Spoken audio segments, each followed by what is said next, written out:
Bonjour à tous. Alors, je suis très émue, vous allez comprendre mon émotion. Vous m'aviez demandé d'être un peu le grand témoin de cette journée, de synthétiser un petit peu ce qui s'était dit, de donner mon regard patiente sur cette journée qui allait être passionnante sur le cancer de l'ovaire, puis de parler quelques mots sur la qualité de vie, la recherche clinique, etc. Ce que j'aurais dû dire va être un petit peu bouleversée. J'ai appris, samedi dernier que l'une de mes chères amies, Alix, était décédée d'un cancer de l'ovaire à 53 ans et elle laisse 6 enfants derrière elle, dont la plus jeune qui a 13 ans. J'étais aux obsèques, aujourd'hui et j'en reviens à l'instant. Donc mon témoignage va avoir une autre, je vous vois pas, c'est normal, je vois personne, mais c'est peut-être normal. Mon témoignage va avoir une autre teneur que ce que je voulais dire. Euh, je suis bénévole à l'association Imagine et j'ai l'impression d'avoir loupé ma mission de patiente partenaire engagée chez Imagine, en tout cas sur le domaine de la prévention. Euh, Alix, cette amie, n'avait pas été chez le gynécologue depuis peut-être 13 ans, parce que dans le milieu très traditionnel dans lequel je viens, quand on a eu des enfants et qu'on a en gros fini sa vie de, on va dire, je sais pas, sa vie où on utilise ses organes sexuels et ses organes de reproduction, on ne va plus chez le médecin et on ne va plus se faire ausculter. Est-ce que vous m'entendez bien?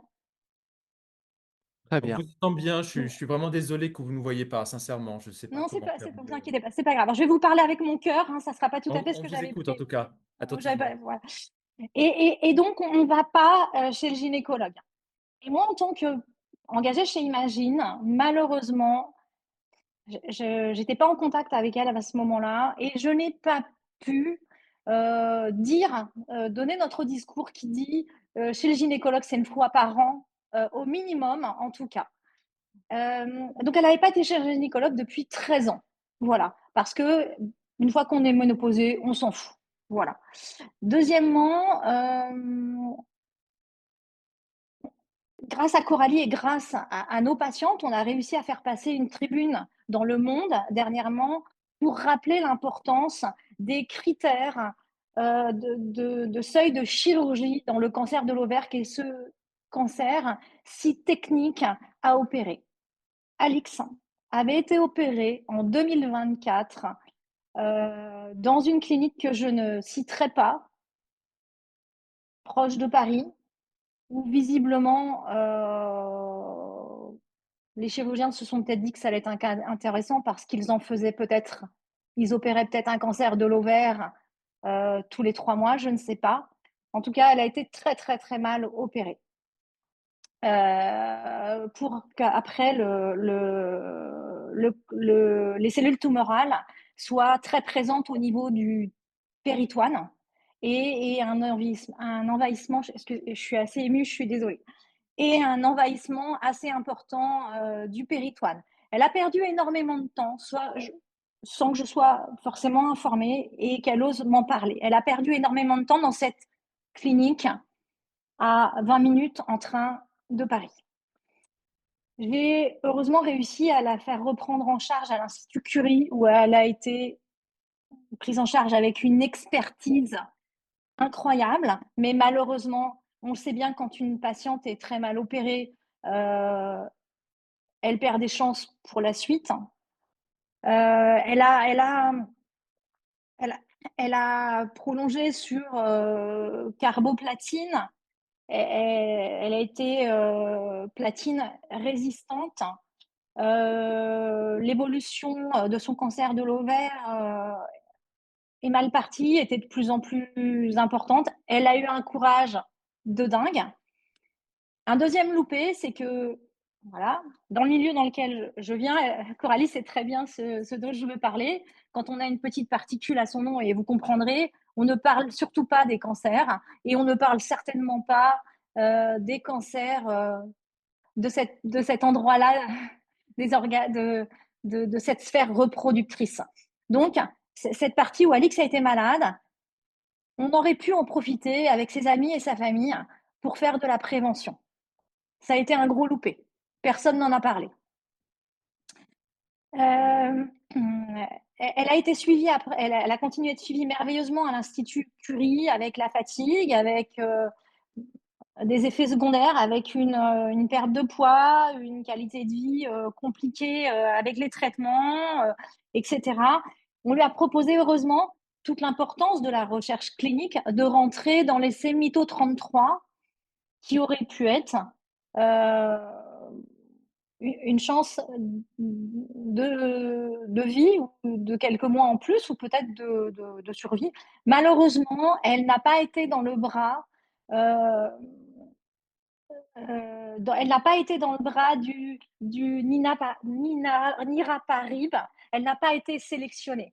Ça, c'est aussi une réflexion qu'il faut avoir, c'est comment ça se passe quand nos patientes croient très fort à un essai clinique et ne sont pas sélectionnées et elle pensait que ça serait une chance pour elle. Qu'est-ce qu'on lui propose derrière et comment on accompagne la compréhension de ne pas avoir cet essai clinique qui est présenté comme une chance. Ça, c'est important. Elle avait un cœur formidable, elle était incroyable, donc elle a dit, bah, c'est mon destin, je fais ce que me disent les médecins, j'ai cette chance d'être à l'Institut Curie, donc elle a continué. Elle s'est éteinte samedi dernier auprès de sa famille. Et aujourd'hui, il y avait 500 personnes qui étaient réunies dans une obsèque, dans une église. J'avais envie de venir avec des plaquettes sur le cancer de l'ovaire ou des plaquettes, imagine. Personne n'a prononcé le mot cancer. Est-ce que c'est normal qu'une femme de 53 ans, dans un pays développé comme le nôtre, à côté des grands centres de soins, meure en 1 an et 3 mois d'un cancer de l'ovaire? Personne n'a cité ce mot-là. Il y a une espèce d'omerta dans certains milieux. Il y a encore beaucoup de travail à faire, comme dans tous ces collèges catholiques. Je suis catholique, comme tout dans ces collèges catholiques où on ne vaccine pas les enfants contre le papillomavirus parce qu'on estime que c'est leur parler de quelque chose qui est sale et de la sexualité. Donc j'ai fait beaucoup de loupés dans l'accompagnement de mon ami.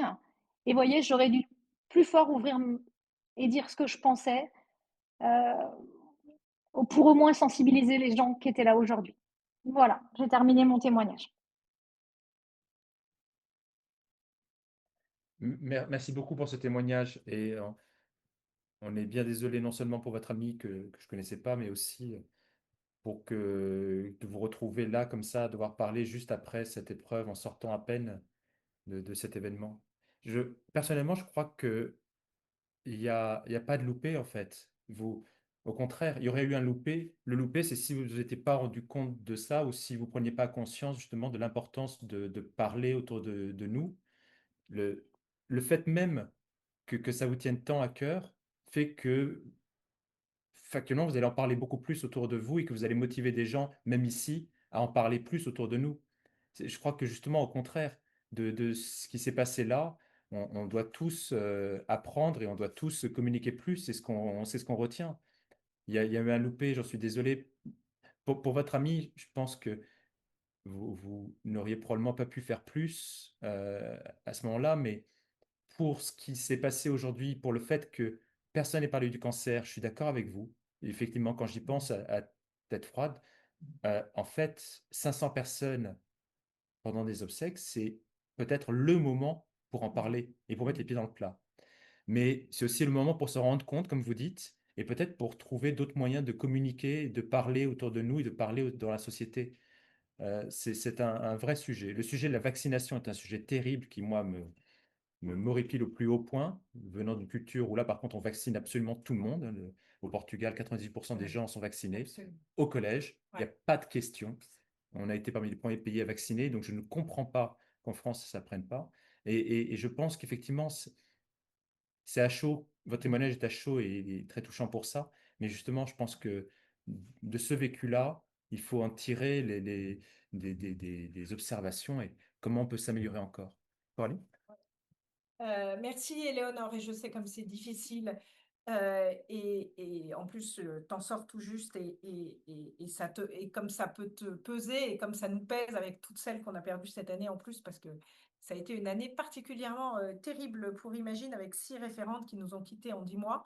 De cancer de l'ovaire, hein. Donc, cette journée avait d'autant plus d'importance pour nous et nous tient à cœur. Merci à tous les chercheurs vraiment d'avoir partagé tout ce que vous avez partagé.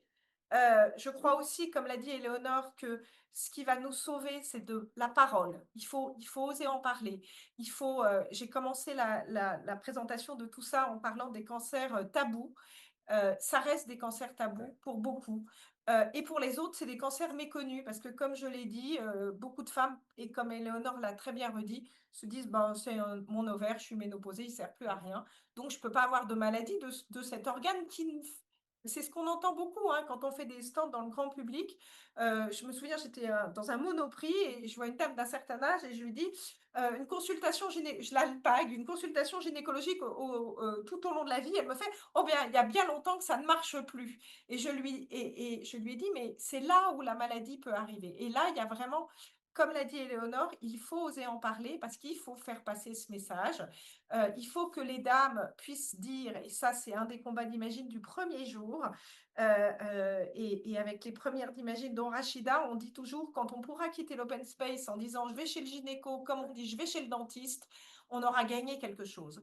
Vraiment, on va chez le dentiste une fois par an, on va chez le gynéco une fois par an, et on le dit sans gêne aucune, et c'est donner une chance aux dames, et puis aussi à leur famille, parce que je le dis, et vous allez m'entendre parce que ça va ressortir dans les vidéos sur les réseaux sociaux, quand on est dans un avion, quand il y a les consignes de sécurité, on vous dit s'il y a les masques tombent, vous mettez le masque pour pouvoir vous occuper des autres. Donc, mesdames, passez le message autour de vous, messieurs, enfin tout le monde.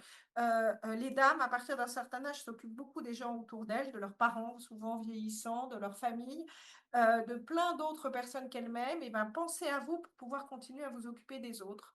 Et c'est aussi, pour refaire le lien avec tout ce qu'on a eu aujourd'hui, toutes les recherches qui sont aujourd'hui, tu pourras regarder le replay, Éléonore, parce que c'était passionnant. Il y a plein de nouvelles pistes. Donc, vraiment, cet espoir pour celles qui sont dans la maladie, plein de nouvelles pistes qui sont offertes, plein d'essais cliniques qui sont offerts, les soins de support où on va continuer à se battre pour qu'on ne trie pas les patients en fonction de leur maladie et que tout le monde partout puisse bénéficier des remboursements des soins. Et puis dans les pistes peut-être à venir, comme l'a dit Éléonore et Diana, cette complication de se dire est-ce que je suis dans le bras expérimental ou pas dans le bras, comment les médecins gèrent ça quand on sent que ça ne fonctionne pas. Ça, je pense que c'est peut-être un sujet aussi qui pourrait aider à l'adhésion aux essais cliniques. On pourrait en parler. Et puis rappeler, parce qu'on l'a vu, de vous adresser aux associations de patientes, c'est les chercheurs, les chirurgiens, les radiologues, les anapathes, la médecine nucléaire, enfin tous ceux qui nous ont parlé aujourd'hui. On est avec vous et on est là pour essayer de faire ce lien pour que on parle de la maladie, on parle de la prévention, on en parle, on en parle, on en parle, et qu'une fois que la maladie est là, et puis on puisse accompagner au mieux, et puis on espère un jour pouvoir dire ce gros mot chez nous, chez Imagine, parce qu'il n'existe pas, c'est le mot de guérison. Chez Imagine, on n'est qu'en rémission. Peut-être qu'un jour, grâce à toutes les évolutions, on arrivera enfin à prononcer ce mot qu'on arrive à dire dans certains autres cancers. Donc, ce serait peut-être l'avenir. On pourra discuter de ce mot l'année prochaine. C'est ça. Voilà un sujet intéressant. C'est ça, absolument. Est-ce qu'on peut dire guérison? Ouais, est-ce qu'on peut. Voilà, absolument. Donc, mille merci, Éléonore, d'être venue parmi nous aussi, parce que c'est important d'avoir ce côté humain de la traversée de tout ça et de la difficulté d'en parler.